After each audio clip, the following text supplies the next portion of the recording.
right guys, we're going to make another fine dining meal.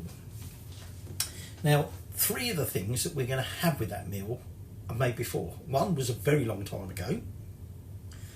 2 was very recent. In fact, one of them was one of my very first ever ones that I filmed. But the main course is going to involve this thing, a sous vide. I'm going to put a separate thing out about this, okay, but it's up and running and set at 65, and that is going to cook our meat.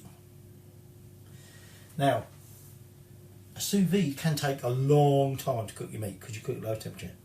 This should only take us about 50 to 60 minutes. So we're going to get that prepared, and then we can sort of get on with the other components. Actually, 2 of the components already made. So we're going to make right now Chicken Ballotine. I'm actually making a larger amount because I'm making this for guests. Okay, if you've just for the 2 of you, you may only need 1, possibly 2 chicken breasts. I'm going to use 3. The first thing I'm going to do is I'm just going to sort of trim the edges off, because what I want to create, actually I might just trim that bit like that because that's a bit thinner than the others, and I'm just going to create some chicken steaks. Okay, actually I think what I might do is keep them 2, and those 2 can go for there for now. Now, this is actually going to be a chicken ballotine with, I was going to say raw chicken. It's obviously not going to be raw, it's going to be cooked. But what I mean is it's just going to be pure chicken through the middle, and it is going to be surrounded by a chicken based, get rid of that bit, horrible bit, can't we? Get rid of that crappy bit. By like a, well, it will be a paste to start with until it's cooked, but that will be chicken as well. Now sometimes you find this, it might be you've got mushrooms around the outside, or it could be anything else, but we are going to make this chicken ballotine with chicken. Now you can also want some smoked paprika, some garlic powder, or garlic I suppose you called it, fresh ground black pepper, a bit of salt, and a lot of cling film, because sous vide requires that the food you're cooking is vacuum packed. That's what sous vide means. Simply because we want it to sink. We don't want it floating up the top, so we need to make sure we get all the air out of it. Hence the reason you normally vacuum pack it. But we're not going to vacuum pack this. We're going to do this with cling film. So it's essential you have a lot of cling film because we don't want it leaking. Right, I've just done a little bit of balancing act, and I removed some of those chicken strips because what I want in there, because of the number I'm making, I want 400 grams of chicken to go into my blender. Okay, so all we're going to do is just roughly chop this up and put it in there. I almost forgot my sour thing, and we tip that on top of there. Remember to put that on first. Okay, hold on properly.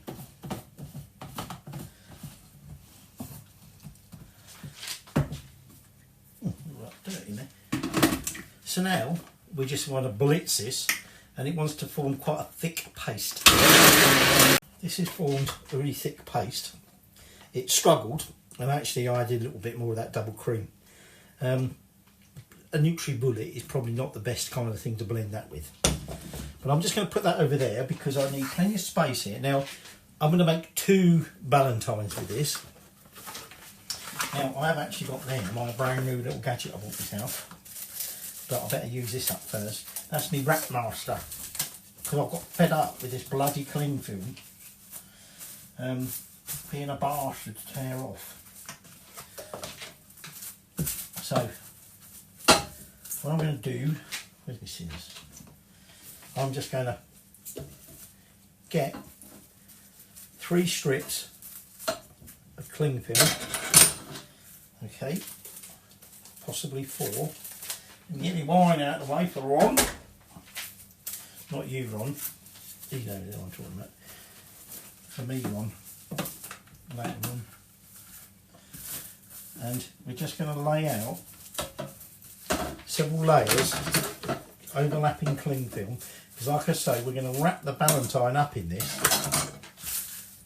and we don't want any leaks. So what I might do is actually add another 2 layers on top of that. Now perhaps what I should have done first, before I laid that out, was told you that to sort of try and make it a little bit easier to do, we're going to transfer the contents of this to a piping bag. You don't need a piping nozzle, we just cut the end off the bag. It's just a way in which we can control how much and how we're putting this onto the cling film. So I'm just going to get all of this out of there into that bag, and then now my cling film is ready, we'll better start putting it out. I'm just going to pipe out about half of this mixture into a rough rectangle. Probably had too much there, I think, to be honest. And now using a spatula, we just want to carry on spreading it out, probably not any longer than this, okay, into a neat rectangle.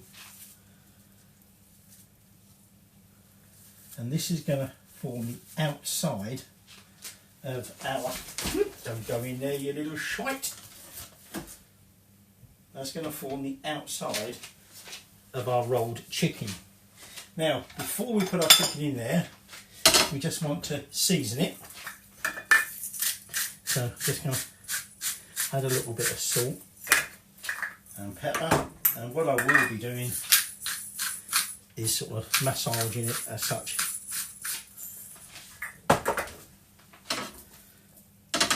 So I'm going to take a couple of those strips and we're going to lay them, oops, forgot to do that one, actually I think that one better go that way round. I think I might just put that one in there like that. Now I'm going to wash my hands, because now we're going to roll this. We're going to pick this up and we're rolling this over.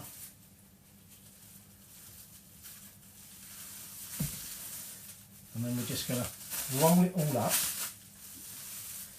like that. So we've got it nicely encased in that. And then I'm just going to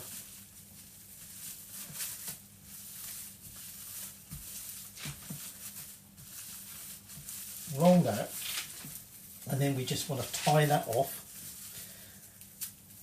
nice and tight, so that's one end sealed all up. I should have made it longer, but I didn't have the room. Okay, so that's that there, and now what we're going to do is, I've got a feeling I've got some air in there, that could be fun, because remember, like I said, this thing's got a sink in there. So roll that up. Yeah, I've got air in there. Let's hope it's not too much. And then we're just going to tie that up. And there you have our little cling film sausage, if you like, which is going to be dunked in there. Now I'm not going to put it in there yet, because obviously I've got my other one to make up. You can, if you like, although these aren't particularly long, trim the ends, but we'll keep that one like. But what we do now is we remove our lid, and that's going to need weighting down.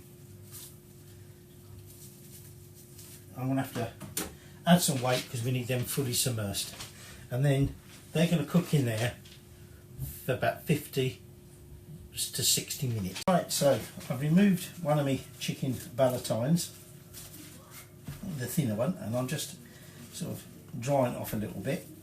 I'm not sure if that one's leaked a little bit. Now, so I'll slice the ends off. I think water has got in there.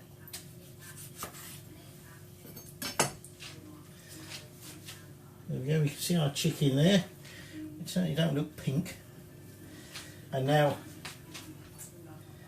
we're going to remove the cling film. Might be easy actually with the scissors, and just go along, snip it off like that. And there is a chicken ballotine. Remember, this was the one that didn't have quite so much to go on the outside, so hence it's not quite there. And now I'm just going to cut this one into 3, and then I'm going to put a little bit of oil in there, because what we want to do is just brown the outside, not the ends but the outside. So I've got the pan hot, and now all I'm going to do is put these in there, and then we're just going to turn them round, and we just want to get a little bit more colour on the outside. I did taste the end bit, the bit with chicken in it, and it is all cooked through. Obviously, excuse me, that's a bit.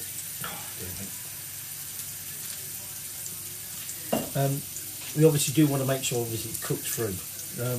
That was why I've given that one a little bit longer. And this one keeps floating. Just because it was that much thicker. So, trying to see if I've got quite it there yet. So we'll get that browned, and then once that's browned, we're ready to start assembling our plate. So essentially, this is the last stage of the chicken ballotine. So my chicken ballotine is browning off, so it's time to start assembling our meal. So the first thing is we've got our potato Anna, and like I say, whoops, a couple of them have been a little bit naughty and collapsed a little bit. Oh, that one's nice and crispy. Well, not crispy. I won't give this one the ball. I'll have that one.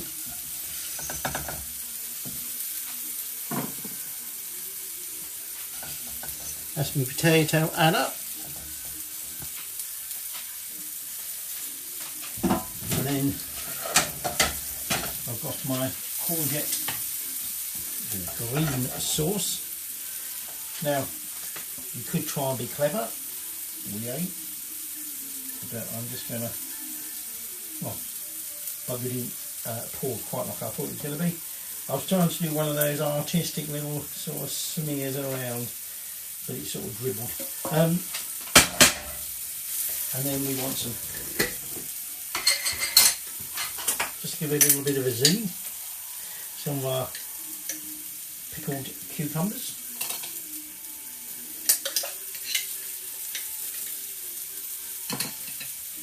I could be a bit more artistic. At this stage I'm not going to be. And then finally, we're going to take our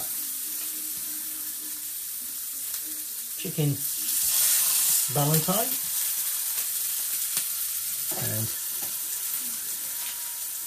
place them onto the plate. Turn that off, yep.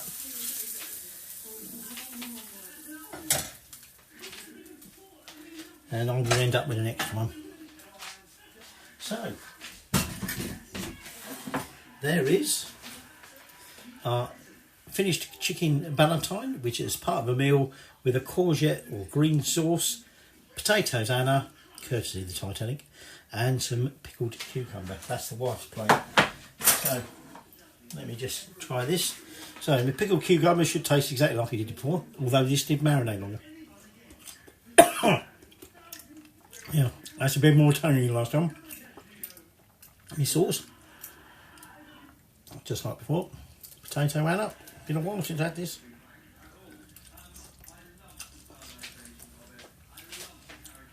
Bit of crunch on the potato. So let's try the Ballotine. Actually, I'll have this bit here. It's a smaller one.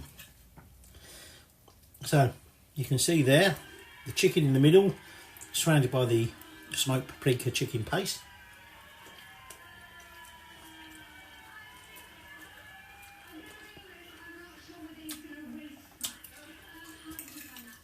I would say,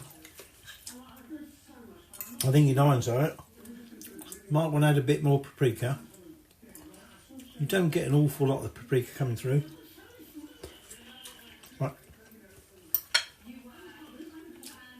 Still very nice. Actually, you can see that one there. Bloody got air gap there. I wonder if it floated. So, chicken Ballotine. In this case, served with potatoes, Anna, pickled cucumber, and green courgette sauce.